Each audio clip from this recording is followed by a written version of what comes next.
Assalamualaikum dan selamat pagi cikgu ucapkan kepada semua anak murid yang sedang menonton video pembelajaran kita pada hari ini. Baiklah, hari ini kita nak belajar tata bahasa juga macam semalam. Semalam kita belajar ayat tunggal. Hari ini kita belajar ayat majmuk. Okey, apakah itu maksud majmuk? Okey, semalam cikgu dah terangkan maksud tunggal, maksudnya satu sahaja. Okey, kalau ayat majmuk maksudnya dia ada gabungkan antara ayat satu dan juga ayat satu, dan dia satukan menjadi satu ayat. Contohnya, cikgu tunjukkan sebentar lagi. Okey, jom kita tengok dulu maksud ayat majmuk. Okey, ayat majmuk bermaksud cantuman dua ayat tunggal ataupun lebih. Okey, contohnya Ali dan Ahmad membaca buku. Okey, jadi kalau ayat tunggalnya ialah Ali membaca buku, Ahmad membaca buku. Jadi kita gabungkan jadi Ali dan Ahmad membaca buku. Okey, tengok contoh yang kedua. Kakak menari sambil menyanyi. Okey, cikgu warnakan sambil. Tadi cikgu warnakan dan. Okey, untuk sambil ini, kalau kita pecahkan ayat tunggal menjadi kakak menari, yang kedua kakak menyanyi. Jadi kita gabungkan jadi kakak menari sambil menyanyi. Okey, boleh faham apakah itu ayat majmuk? Cikgu terangkan secara ringkas sahaja maksud ayat majmuk. Okey, seterusnya kita pergi ke buku teks, buku surat 114 ataupun 114. Okey, cikgu harap semua murid dapat buka buku teks muka surat 114. Okey, ayat majmuk. Mari kutip durian. Okey. Ni nampak tak digunakan trailer motosikal ni. Sebelum ni kita dah belajar. Okey, jom kita baca dahulu keseluruhan teks. Pada musim buah-buahan, Kalang dan keluarganya pulang ke kampung. Datuk Kalang ada dusun durian. Dusun durian Datuk terletak di lereng bukit. Bukit itu tidak tinggi, tetapi curam. Datuk memasang jaring di sekeliling dusunnya. Buah durian yang gugur akan tersangkut pada jaring tersebut. Datuk membawa buah durian dengan trailer motosikal atau lori. Datuk menjual buah durian kepada peraih atau pemborong. Okey, jom kita tengok di tulisan yang diwarnakan dengan warna merah. Okey, maksudnya yang warna merah ni ialah ayat majmuk. Okey, kita baca yang pertama. Kalang dan keluarganya pulang ke kampung. Jadi macam mana dia gabungkan ayat ni menjadi ayat majmuk? Awak tengok dia gabungkan guna kata hubung dan. Okey, dan. Jadi kalau ayat tunggalnya ialah Kalang pulang ke kampung, satu ayat. Ayat yang kedua, keluarganya pulang ke kampung. Jadi kita gabungkan Kalang dan keluarganya pulang ke kampung. Jadilah satu ayat. Daripada dua ayat kita gabung jadi satu ayat. Okey. Tengok yang ni pula warna merah. Bukit itu tidak tinggi, tetapi curam. Jadi ayat, kalau kita pecahkan ayat dia, jadi bukit itu tidak tinggi. Ayat pertama. Ayat yang kedua, bukit itu curam.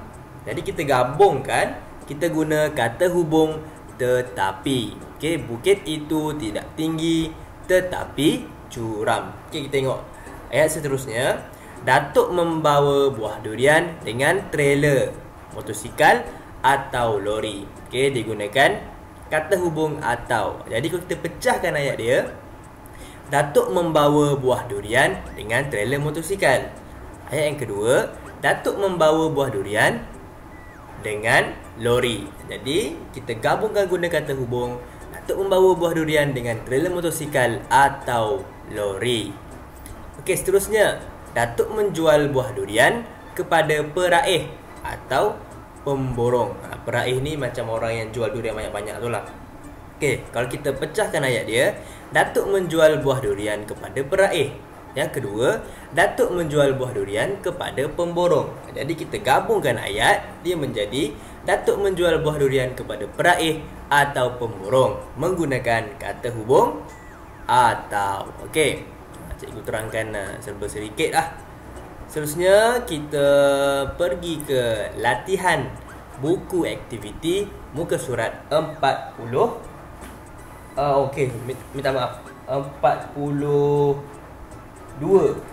Okey, bukan 41 cikgu betulkan sikit, 42. Okey, 42. Okey, jadi semua murid buka buku aktiviti muka surat 42. Jom kita bina dan tulis ayat majmuk. Gunakan ayat tunggal dan kata hubung yang diberikan. Okey, kita baca ayat yang pertama, iaitu kata ayat tunggal yang pertama, Kanang hendak melihat pameran basikal solar. Kita baca ayat tunggal yang kedua, Kalang hendak melihat pameran basikal solar. Jadi diberi kata hubung dan. Jadi macam ni kita nak gabungkan ayat. Jadilah Kanang dan Kalang hendak melihat pameran basikal solar. Itu yang pertama. Kita tengok yang kedua, dia beri kata hubung atau.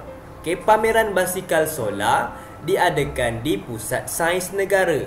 Yang kedua, pameran basikal solar diadakan di Yayasan Inovasi Malaysia. Jadi kita gunakan kata hubung atau yang diberikan. Jadilah ayat, pameran basikal solar diadakan di Pusat Sains Negara atau di Yayasan Inovasi Malaysia. Okey, boleh faham setakat ni? Seterusnya kita tengok soalan yang ketiga. Ayat tunggal yang pertama, Kalang hendak menunggang basikal solar. Ayat tunggal yang kedua, ayah tidak membenarkan Kalang menunggang basikal solar. Okey, diberi kata hubung tetapi. Macam mana kita nak gabungkan dia? Cikgu akan tunjukkan. Macam ini. Kalang hendak menunggang basikal solar, tetapi ayah tidak membenarkannya. Kita pendekkan ayat. Jadi tetapi ayah tidak membenarkannya. Macam itu saja.